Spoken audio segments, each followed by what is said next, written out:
And for more on the markets, the Fed's upcoming speech this Friday and earnings season in general, let's bring in Jackie Cavanaugh, portfolio manager at Putnam Investments. How much? OK, so we've had a look at all these results. We're just about done. Retailers in the past couple of weeks, and we have Jay Powell on Friday. What's more important? Both are important, but what do you, at this point, what's your focus on, Jackie? Good morning, Joe. Thanks for having me again. Yeah, my focus is on Powell. I think that this is going to be an important speech. I don't particularly expect him to change the narrative that we heard at the July press conference, which is that, data dependent, continue to leave space for another hike, maybe an additional 2. I think where you could see some movement, though, from Powell that I would be watching closely is that the market is still anticipating the first hike coming in March of 24. That's 7 months away, and we just think that remains too soon and too early. So I would expect him to maybe try to take a shot at talking out and jawboning those expectations to push out. I think at the last press conference he said no cuts in 24, and so I would expect that narrative to maintain itself. In terms of the retail sales, the consumer came into 23 in excellent shape. We knew that. They came in with a ton of excess savings on their balance sheet, the capacity to spend and the desire to spend. And they have really powered through the economy. They've powered this economy over the course of 23. And now here we are getting closer to the end of the end of the third quarter into the fourth quarter. And those savings are starting to run out. And that's where you're starting to see some of these cracks across retail, whether it was Dick's yesterday, some of the commentary from Macy's.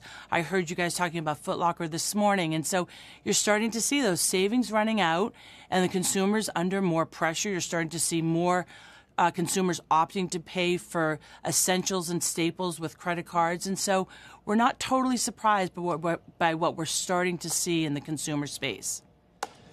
I don't think we've ever had a recession when everyone was expecting the recession, and we all were, and now we're not. Does that mean maybe it's possible now? I mean, if you look at China or you look at Europe or you look at the things you were just saying, is a recession off the table for 2024, would you say, Jackie?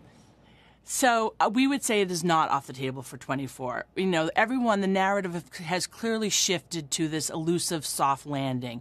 And we are leaving space that might be the outcome, but we think it is too soon to signal the all clear. Because of the comments I made earlier about the consumer just being so strong, to expect a recession in 23 was always going to be a lift. And if you look back over history, going all the way back to the 60s, the average time between the first Fed hike and a recession commencing is about 22 months. And we're only at 17 months, and we weren't coming from neutral. We were coming from a highly accommodative place at 0.